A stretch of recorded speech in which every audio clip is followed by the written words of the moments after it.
So it's coming up to the end of the year, and this is one of my favourite times of year for a couple of reasons. First is that lovely period of time where we all get to take time off together and it's got that lovely quietude. But the other one is that it is a nice time to kind of reflect on the year that's gone and to consider what you'd love to do in the coming year.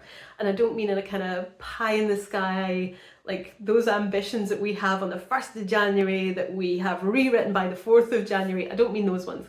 I mean on a kind of deep longing level, what do you desire to do differently? What do you desire to gently challenge yourself with? What do you desire to achieve in the year ahead? And having a reflection on the year just gone can be really powerful in that. Partly, I think it's around recognising the wins that you may not have even realised are there. You know, we'll have these things on our task list to go and do, we do them, we move on to the next thing. We're always looking ahead to the next thing that needs to be done, and having some reflection time to look more in the rear view mirror and see what we've actually done and accomplished can be so beautiful and so powerful. And I think it's also a good time to release, to mourn, to say goodbye to the things that didn't go so well in the year. So really beautiful time of year for that. And one of the things I want to talk about is how do you do that process without going into overwhelm, without it just becoming too much.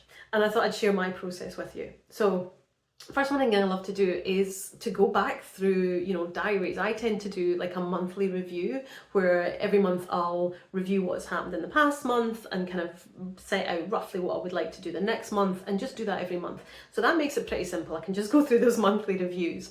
Now, if you haven't been using a process like that, then I would just look at something like your diary, or look at what you sold in the last year, like look at the numbers for the sales that you made.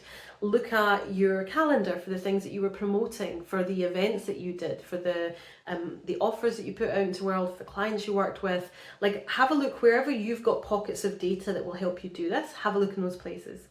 And then what I like to do, because I like to kind of group things together rather than whole overwhelming, like this is all the things that happened in January, this is all the things that happened in February. I like to set up a Google Doc and just start in there in areas. So it might be new courses or new offers I've created, key launches I did, bundles, summits I took part in. Like, I'm talking at the moment about work, but you can easily do this with life as well. So trips you took, people you caught up with, adventures that you had.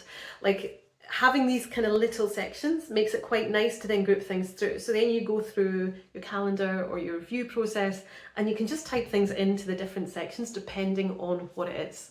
It's also a good process to maybe just have a little look at your data. So if you're tracking things like where people found you before they bought, having a look at that for the year, having a look at where your website traffic came from. This can be quite a useful reflective process to understand what's working in your business so you can refine and do more of that, build on those wins that are already there.